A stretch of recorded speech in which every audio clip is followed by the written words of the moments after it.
Hello and welcome everyone to tonight's webinar from Vanderbilt Divinity School, Last Minute Application Tips. We hope to be able to answer any questions you might have, any frequently asked questions, as those of you who are working towards that April 1st deadline are working on your applications. So I am going to invite my colleague in.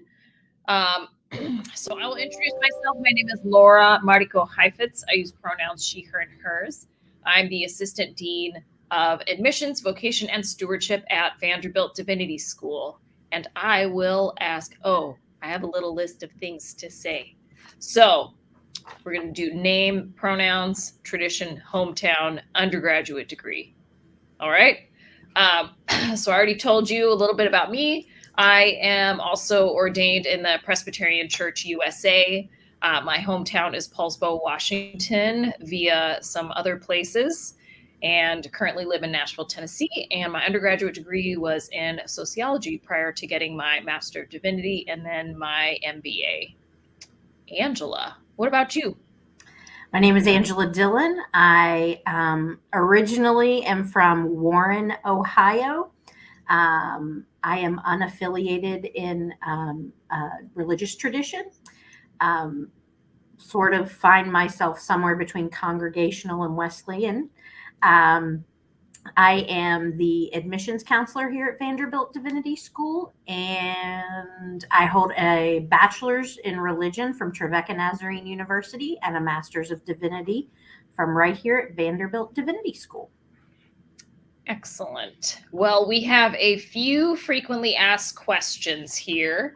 The first one is, I'm having trouble getting my official transcript. What can I do? So I will answer that one. You are able to apply using an unofficial transcript. So if you have any access whatsoever to an unofficial transcript, not a problem.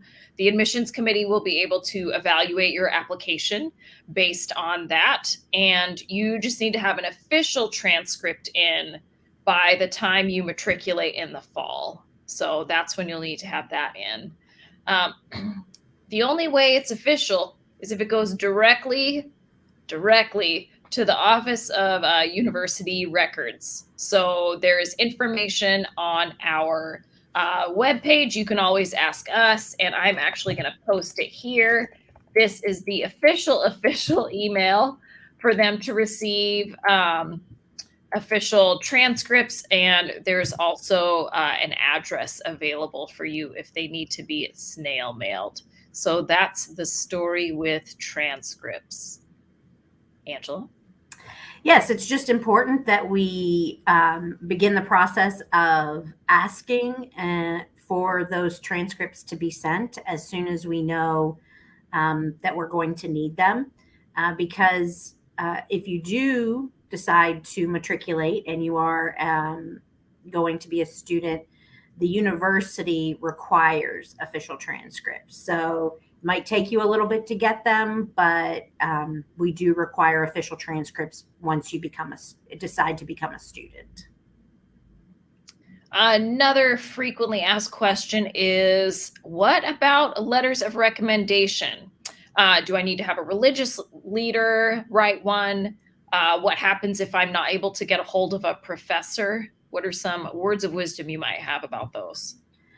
I know it can be hard for folks. Sometimes either the school that they went to was a very large university, or it was 7 to 10 to 15 to 20 years ago when they did, or more, when those degrees were done.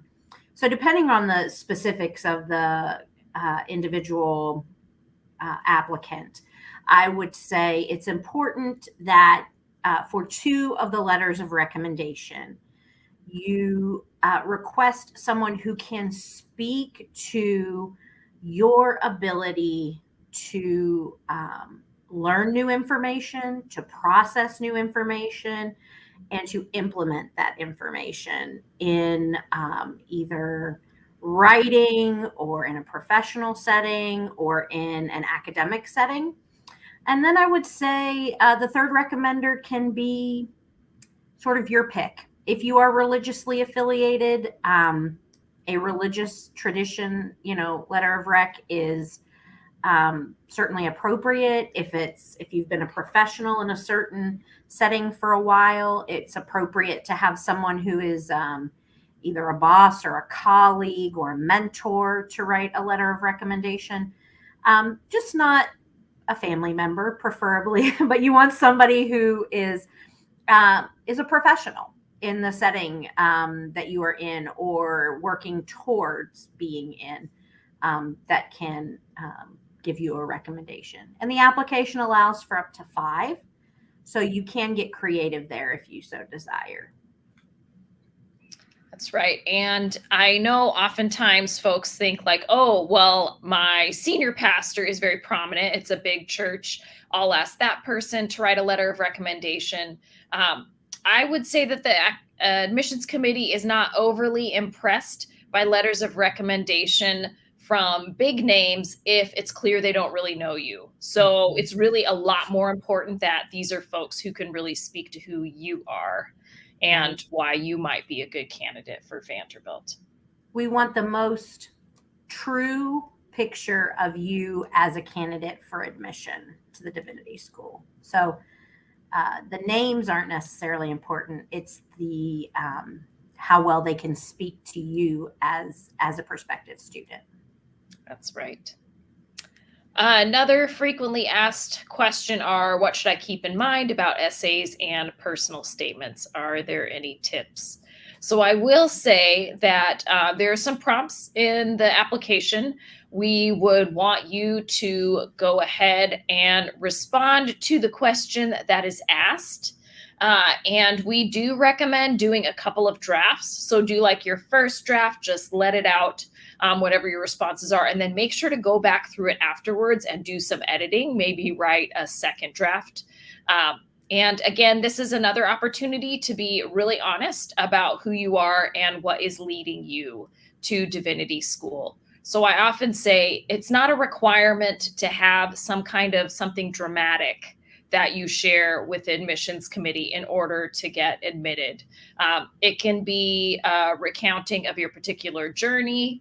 It can be a few moments that were significant to you, but whatever it is, think really carefully about how this shares your story of your journey to this point of wanting to attend Divinity School, and how you share that Vanderbilt Divinity School specifically would be a good fit.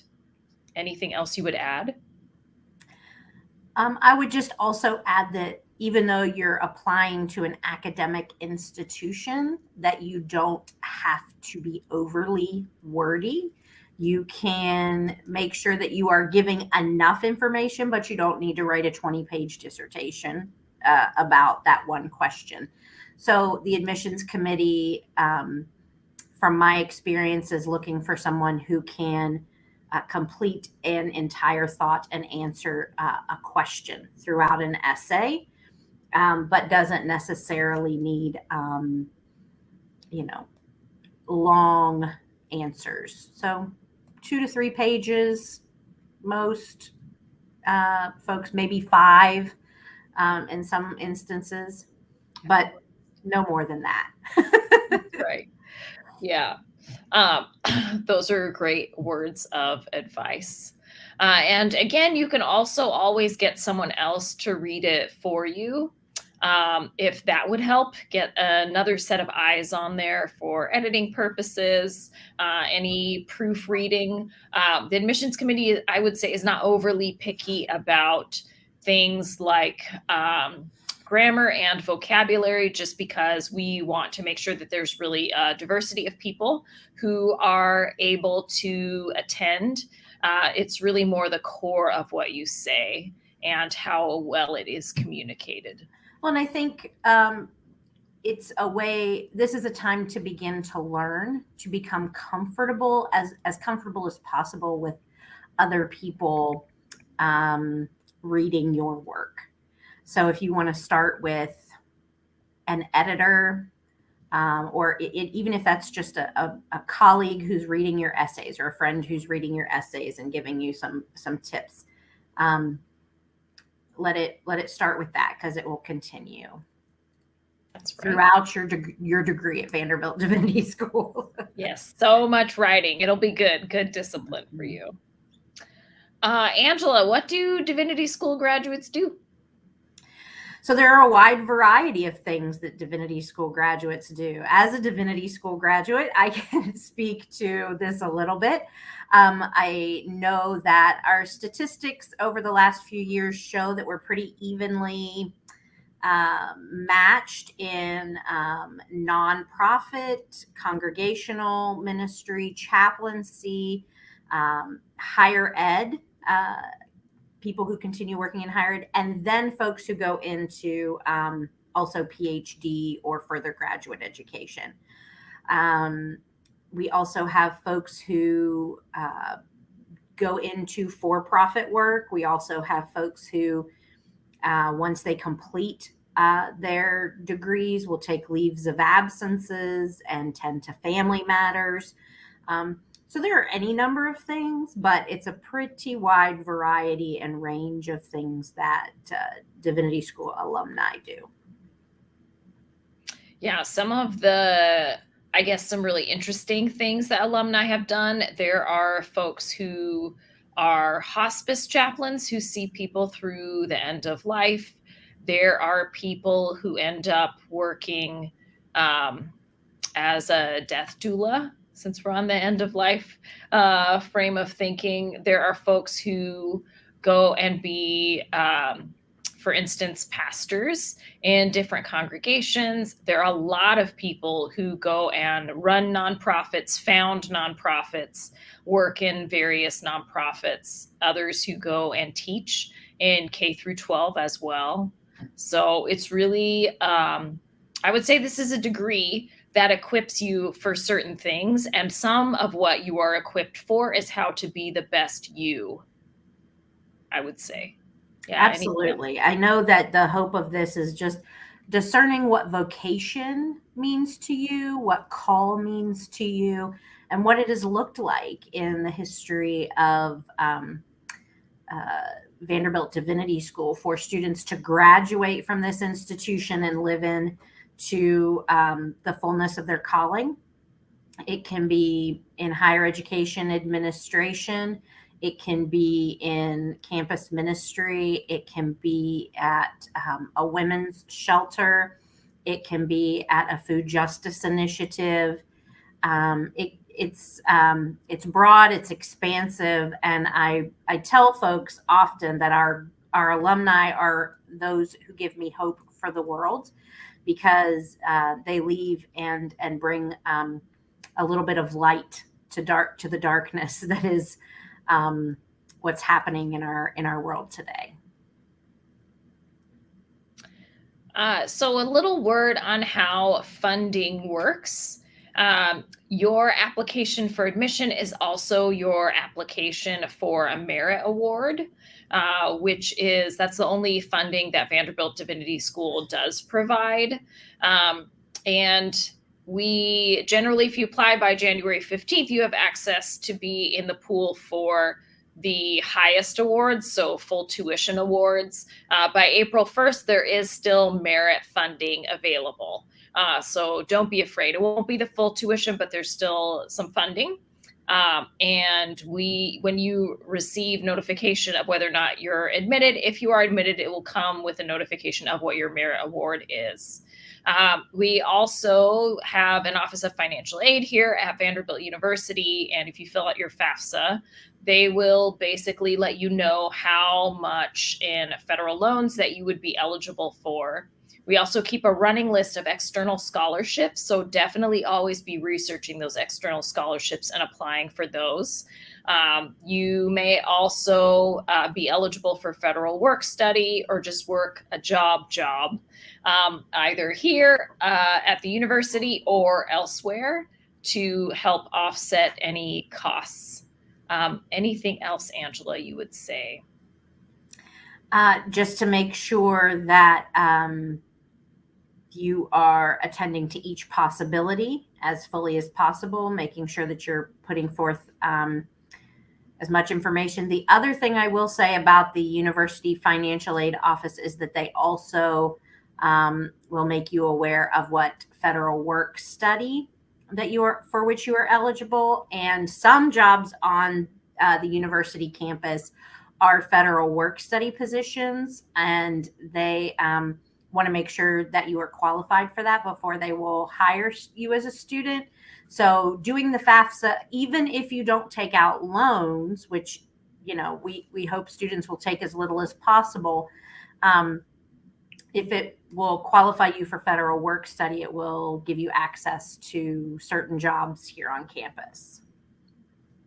And once you are admitted and are notified of your merit award, we are happy to sit down with you to look at your estimated cost of attendance, how much you are being awarded versus how much you will owe for the rest of your costs. So you can start figuring out, plugging in all the numbers. And if you decide to come, you fill out the intent to matriculate form, then you will begin to get access to things like there's a job listing website through Vanderbilt that lists local jobs as well as university jobs, etc. So we're happy to work with you on that. Angela, what would you say for THM applicants specifically? What is different about filling out that THM application?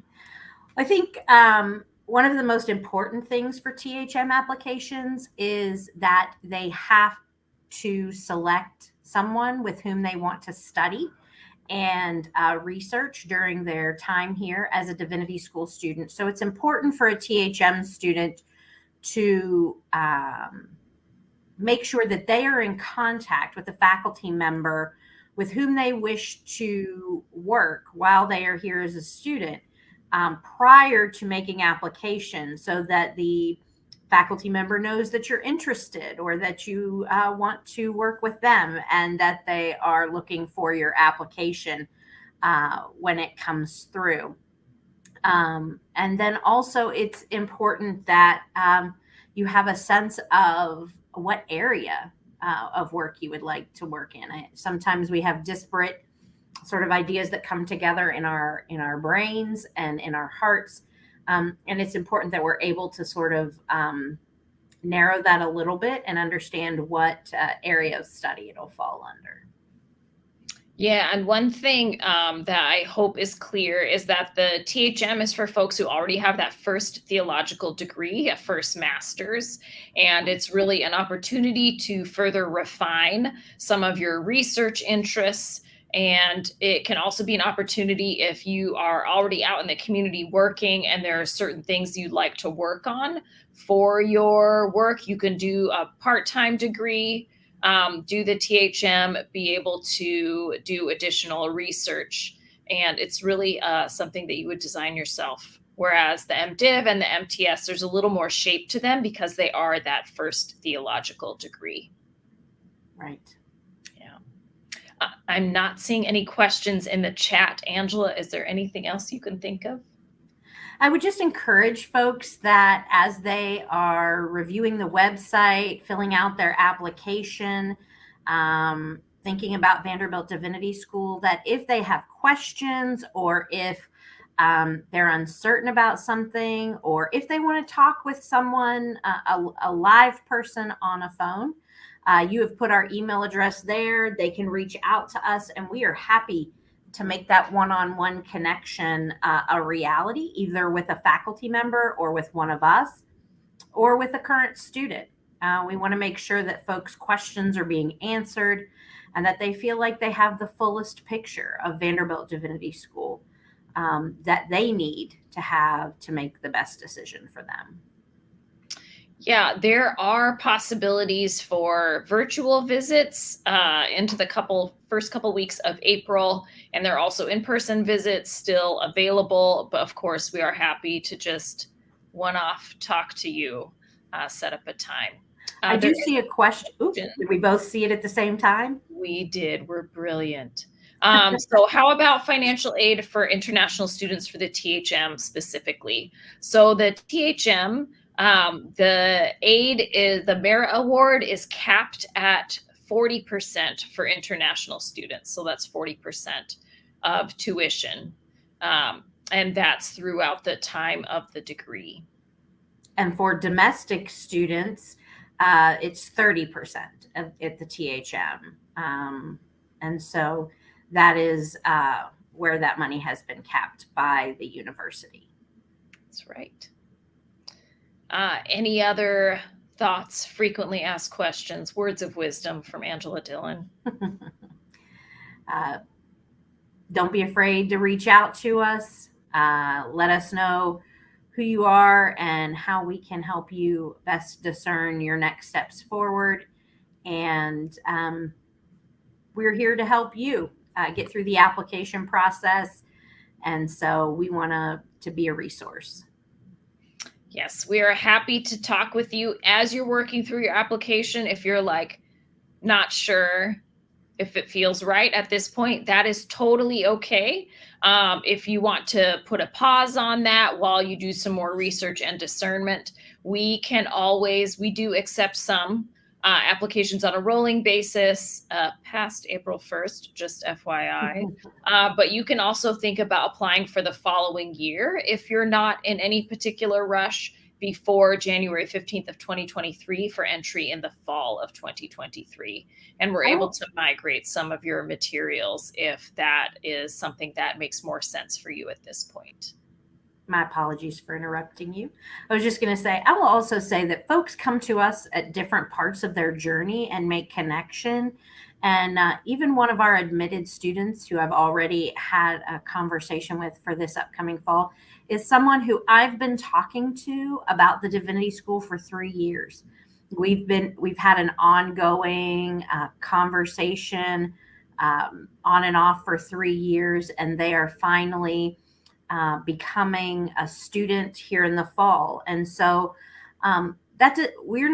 when we begin this conversation, we do not assume that you will be here tomorrow as a student or even this fall. We understand that these are questions and decisions that are a journey for each person and in their own time. And we just want to make sure that we are being mindful of what your journey looks like, what your process is, and helping you discern as you seek out what this vocation might mean for you. That's right. The dean always says, I mean, obviously, you should just come to Vanderbilt Divinity School. This is the place. Obviously. And we think it's great here, but we are obviously biased. So we're happy to talk to you out of that. But we also just really want the best for everyone who is applying. So don't hesitate, even if you're like, I'm not sure. That's okay. We're happy to talk to you about all of that. That's right. Well, we would like to thank you for coming. We hope this has been helpful in terms of your applications, and we look forward to reviewing your applications in the next few days. Thank you, everyone. Thank you. Good night.